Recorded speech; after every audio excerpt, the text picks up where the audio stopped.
Okay, you know how this works. My name is Matt Bailey, and we're going live as we do every night of the week with the Scotch Malt Whisky Society, talking all good things whiskey, talking all things drams, talking all things about enjoying and appreciating whiskey, and even sometimes just drinking good whiskey, which is what the Friday sessions are all about. My name is Matt Bailey. I'm the National Ambassador for the Scotch Malt Whisky Society. I've met many of you before, and I know many of you, and we've drammed together, and we've partied together, and we are still doing that online at the moment, of course, whilst COVID starts to wrap up and starts to, as restrictions start lifting, as they say. We're looking forward to all of that happening over the next few weeks, as we're already starting to see. To answer your question immediately, Dr. Akers, are they default beats built into the mixer? No, I programmed those ones in. In fact, I've got a whole bunch programmed in there for different occasion, but I like starting with that one. It's a very chill one to start with. There were some terrible noises pre-programmed into that mixer when I got it, including boing and, all those kind of stupid default noises. You delete them all straight away and you start with what you want in that mixer. Anyway, Suzuki-san, good to see you. Alex Moore, Steve Oates, Hayden Dare, Mark Teague, Dr. Akers, Daniel Weiss, Sam Lucardi, Darren Howie, Mikey Lowe. Good to see you all. Thank you so much for tuning in. Of course, I go live to the page as well, and I just want to check what's going on over there at the moment. I don't want to get too much my own way here. As I said, it's I'll just check what my producer's doing, and go from there. We are live right now on all the things, on all the platforms. I don't generally check the comments on our YouTube stream. They are often after the fact, which is fine. Just means that it's easier for me to check them live here. Liam Smee, good to see you, mate. So we're going live tonight, and tonight we are talking about Malt of the Month in our June Outturn, which is this Friday. You should have definitely received your copy of this by now in the mail and in email. We sent out the email a little bit late. We apologize. It was supposed to go out on Friday. It went out on Monday. That's the way it goes. Sometimes we get a bit caught up. So 66.164, I like big butts. Yes, the whiskey is called I like big butts. 66.164. It's a 7-year-old whiskey in the peated category. I want to talk a bit more about this distillery. So to find out and read the tasting notes, here we go. Malt of the Month, full double spread in Outturn, as you can see here. Let's start by talking about what Malt of the Month is. Malt of the Month is something that Andrew picks out, our cellar master, which goes into each issue. We have been lucky enough sometimes to have 2 malts of the month. Generally, for bigger outturns, for our Christmas outturn, we often do 2 malts of the month. But yeah, generally 1 malt of the month, which is something special that we've brought in that we're able to knock a few dollars off and have a bit of fun with. And it's one that generally there's a bit more supply of. And it's one that Andrew has picked out, especially as something that he knows that will be fun, enjoyable, and is just our malt of the month. It's the one whiskey of the month that is sort of like, if you're going to grab one, maybe start looking at something like malt of the month. It's a really good way for members, new and old, to get into it. Even a member I know who's been a member for 15 years tries to get malt of the month every month. He doesn't always succeed, but he does try. Robert asks, that's an interesting question. Do you miss the Insta Live days? I don't miss Insta Live. I mean, I think they both have their merits, their pros and cons, Rob. I think the camera quality on Insta is better. They compress it really heavily on Facebook. But I mean, either way, I mean, I'm not fast. If I get a consensus that most people want to watch these on Instagram, I'll use Instagram. I'm not really fussy about the platform. I'm more interested in the message. I do enjoy Instagram for, I think, more impromptu stuff throughout the day and throughout the evenings, which is why you can always check our Instagram story. There's always something up there of what's going on. And I'm often sharing other people's when they've tagged us in stories as well, of course, and we're posting to Instagram, of course, which is old school in this day and age, isn't it? Posting to Instagram. Yeah, there you go. No, but it's true. I mean, the stories are important and the posts are important. But I like doing these ones as well, though, Rob, because this one stays on the group. This one's forever in the group now, so people can come back to them and go, "Oh, I kind of want to learn more about that malt of the month." And the fact that this is also able to broadcast to YouTube direct as well means that we can use that YouTube and pop it in our emails, like I'm going to do with this one. So if you're watching this later and I've just said that, now you know. I'm talking about malt of the month, 66.164, which is in our June 2020 Outturn. And it's called I Like Big Butts. Now, the UK panel had a lot of fun with this one, and I know quite a few panelists bought it, and I know obviously lots of UK members bought it. It was very popular whiskey in the UK, and I can tell why now. I'm going to pour a dram and let's talk a bit about it. There it is. There it is. Look at that. Lovely looking color on it as well, which you would expect, actually, because it is fully matured in sherry casks, plural. Now, it is a single malt Scotch whiskey that has had an initial cask of an ex-Oloroso butt. So it was 5 years in ex-Oloroso. Then it was 2 years in a second fill ex-sherry butt. So take careful note of that. This is one of these new labels where you're going to see both the first and second cask, if it's had an additional maturation, on the front of the bottle there. A second fill ex-sherry cask. So it went from sherry to sherry. I want to talk a little bit later in the video about what that means, how that looks, and how that translates, and why we do that, which is most important. The why. I like big butts. That's right, Alex. That's the name of this whiskey. That's the one which is Malt of the Month for June. So it's called I Like Big Butts, the name of the whiskey. And of course, it's referring to sherry butts. I like big sherry butts. It's a sherried whiskey. Now, these days, this whiskey is also known as a distillery in Scotland that you may have heard of. It's a Highland whiskey distillery called Ardmore Distillery. Now, there's no way I can talk a bit more in depth about the history of the distillery without mentioning the name of the distillery. So apologies in advance. So I want to talk a few things about this. It was founded in 1898. This is a Victorian era distillery. This is like end of the Victorian era distilleries, where it was quite an ambitious project. So it was headed up by a gentleman named Adam Teacher, and that name might be familiar, the surname especially. Well, Adam's also a familiar name, but Teacher might be a familiar name because it was founded by the Teacher family as a means to build in extra support that they needed for their brand Teachers, which you may have heard of. It's still available today. It's a supermarket malt. It's available. I would argue to say it's one of the better, cheapest blended whiskeys on the market. If I was to do a lineup of all very much the bottom shelf range of blended whiskeys on market, I think Teachers would score pretty well. At least it did for a very long time. I'm sure it still does. This is a cork, and they needed this distillery to produce the output they required for the brand of blended whiskey. It's crazy to think that in 1898, this distillery was built to provide the backbone for Teacher's blended whiskey. And in 2020, now, it's still the backbone of Teacher's whiskey. This is not a distillery that focuses on a core range.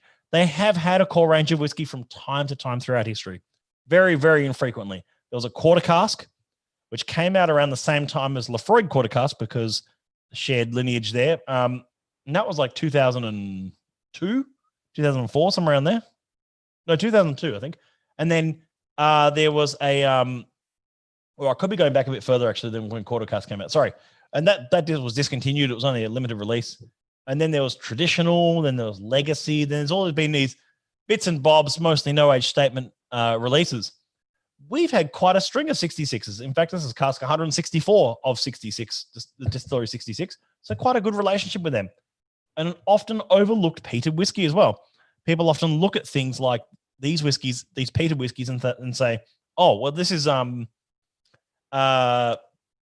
it's not an Islay whiskey." Is there something wrong with it? No, it's just not an Islay whiskey. It's a peated whiskey. It's not an Islay peated whiskey.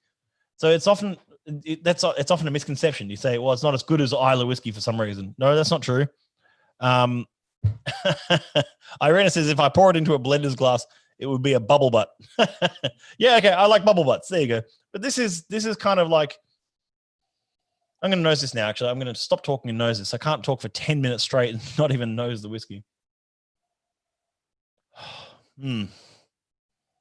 There's something absolutely spellbinding about the sherry profile and the spirit in this. It's a 7-year-old whiskey. By Scotch whiskey standards, that is a young whiskey. Considering a lot of whiskey in Scotland is 8, 9, 10 years old. This is, and even sometimes a lot older. This is quite a young cask. 5 years in sherry, 2 years in sherry. This isn't a sherry finish of a bourbon cask. This is a sherry finish of a sherried whiskey. So it's an important distinction to make there. What that means is it's provided already a multi-layered experience to the nose. It's really quite amazing. And the sherry hasn't imparted enough flavor yet to completely mask the distillery character. Now, that's a really important point to make, and I've made that point a number of times before on live about how the distillery character is not being lost by being soaked in a cask, as I like to say, or it's not being masked by it, and that's really important. And I could nose that all night. That is absolutely noseable all night. Wow, that's lovely. Ivan Myers, good to see you. Lee Atwood, good to see you. Johnny Edwards, all the distillers joining in. Good to see you guys. This is where I wanted to get to with this. So it was a distillery that was founded in the very, very late 1800s by Adam Teacher and the Teacher's family for Teacher's blended whiskey. It is still to this day a core component of Teacher's blended whiskey. It was in 2001, however. This is two important pieces of history with this distillery. 2001 was when they stopped using direct fire, for fire heating the stills. Now, this is important because that changes the profile of the spirit that comes off the stills. Especially when you're dealing with a young whiskey, it changes it to, in this case, I'd say a more consistent profile, but it does change the overall makeup of that spirit. They moved to steam fired. They were the second last distillery to do so, the last being Glendronach. So this distillery moved to modernize in 2001. They've always been a bit late to the game, these guys. They were the second or third last to remove their salad and malting operation. They were the second last to remove direct fire heated stills to steam heated. So, and then in 2014, in more recent history, the distillery and the brand and everything was sold to Beam Suntory. So Ardmore Distillery is a core component of Beam Suntory's folio, but it is mostly used for blending. And because Teachers, last time I checked, Teachers moves something like 1 million cases a year. And if you think of a case of whiskey of Teachers, I think is a 12-bottle case. So you're talking 12 million bottles of Teachers a year, mostly in India, Brazil, other markets. Not so much in Australia, but I mean, here and there, probably a fair bit in the UK as well. But get it? I like big butts. 623 bottles of I like big butts. It's our malt of the month. It's in the Outturn here. You can grab it on page 4, right near the start. And it's only $149 for a full sherry maturation Highland whiskey. That's, I think, just absurdly good value. 61.8% as well. Very, very lovely. Very lovely indeed. Now, I'm going to hold that up. You can see it's not overly sherried even in color. It's natural color. Isn't that nice? For those who tuned in the other night, you would have seen me getting on my rant last night about Distiller's Caramel, adding like E150 to whiskey. Let's not go down that path again. No, Rob, no direct fire left at all, not even small runs. Now, what is interesting, Rob, and you'll like this one, the actual sort of like the doors beneath the stills where the coal was shoveled in under the stills is still there. So the doors are still there because this is a late removal of that process. So the doors are still there to as a piece of history now at this point. But they don't do any runs at all. But Rob, you got to appreciate, while some distilleries like to tell you they do, some distilleries do like that. They do 10% of floor malted on site, 20% floor malting. Distilleries like Lefroy, Highland Park, etc. Ben Riach. There's some distillery that is true. That's fine. I'm just saying that there's no distilleries out there that boast that they do like 80% steam fired stills and 20% coal fired. That it came down to health and safety of the workers and emissions and all sorts of stuff. It made for a much cleaner workplace and a much safer workplace to not be dealing with like live hot coals under a still. And it also created a situation where steam heated stills are much more consistent and they're much more, they know exactly how the spirit's going to come off the still rather than sometimes it may have come off lighter or heavier, oilier or whatever, or more viscous or whatever the parameters were. So it changed it, of course, but it changed it for the better in terms of consistency, which is what the blenders want. And for distilleries like this is a godsend. So how does it taste?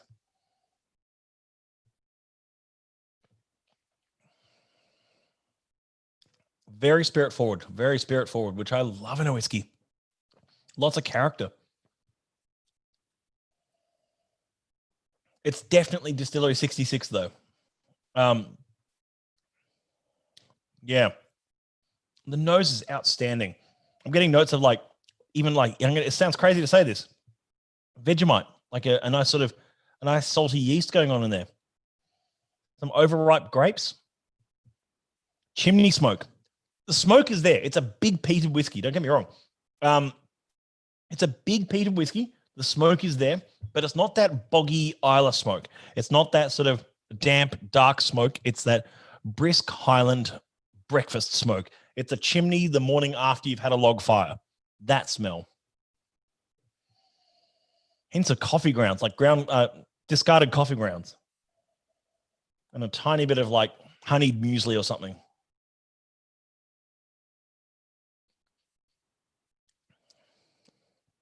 That's very rich.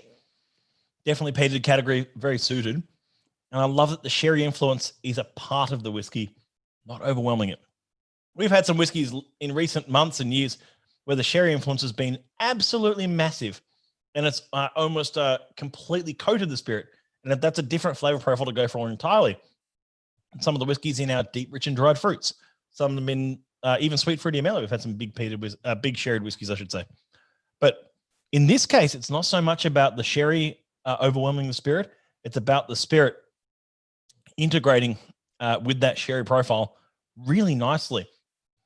And the fascinating thing is it's gone from sherry to sherry. It's had an extra maturation in an ex-sherry cask.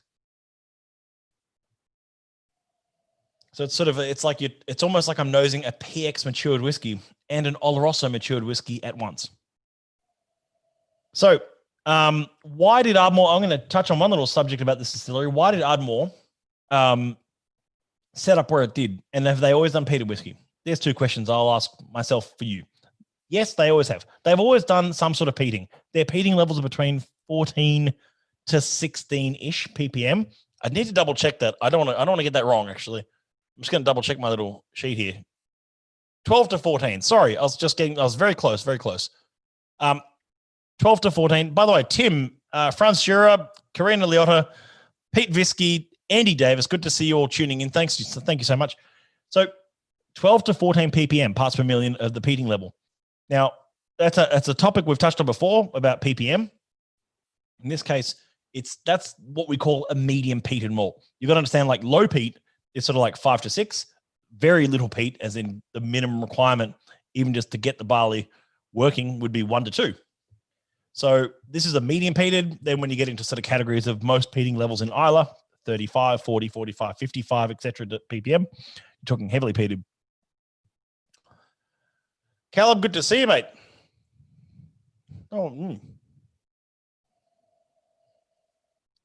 Fantastic. You know what? This is exactly what you'd want in a malt of the month. This is something that is fun. It's accessible. It's brisk and it's peated and it's sherried. It's peat and sherry, peat and sherry. I know that's combo that cannot work sometimes, but I think it has in this case. So why did they build there? Sorry. The distillery built in the valley that they're in because it was good access to water. There was a peat bog nearby, and the immediate surroundings had fields of barley. So it was like almost the perfect site for a distillery where Ardmore is located. But Ardmore is a separate discussion, isn't it? Because we're talking about 66. Wouldn't know what distillery that is, but it is a peated whiskey from 2012, distilled and bottled after 7 years from an ex-Oloroso and second fill ex-sherry, I should say. So it says on the front label, I like big butts, deep, densely earthy, warming, peppery, and elegantly smoky, a robust and serious example of the make. What does that mean? A robust and serious example of the make. They're referring there to the distillery character. It's a robust version of the make of that character. It's a robust version of the spirit character that we're enjoying there. And I think that's really important to showcase that spirit character and to get excited by it, being able to taste what the distillery is creating. And that's exciting. And you see that in great whiskeys from around the world. I didn't plan for a big stream tonight, so I might, this is just a short video, a 20-minute one to talk about Malt of the Month, to tell you a few things about the distillery, to learn a few things about it as we have, and have a taste of it. I've had a taste now, and I think it's a tremendously tasty whiskey. In the meantime, I will see you again tomorrow night. The exciting thing about tomorrow night, I've got Scott Mansfield on as a special guest. If you've opened your Outturn, which I hope you have by now because it's already Tuesday and we're coming up on Friday, there's a great article in there, quite an in-depth one on Lindores Abbey Distillery and the surrounding areas and the history behind it all. Fantastic story. Big shout out to Scott Mansfield for putting all of that together, and a special thanks to Drew Mackenzie Smith for being a part of it. So great little distillery profile there of a newer distillery in Scotland. And we're going to have Scott on to talk a bit more about that distillery, about the profile, about how he came about even having a chat with Drew, which is fantastic. So in the meantime, thank you so much for all the questions. Wasn't too many tonight. Maybe everyone's going back. Everyone's going out again. Let's be honest. I might do a few more on Instagram if that's the vibe, as Robert was saying before. And in the meantime, happy dreaming, happy Tuesdays. Thank you so much. I will see you all again tomorrow night. Every night live, as I've said before. That's the exciting part. And in the meantime, have a great night. Cheers.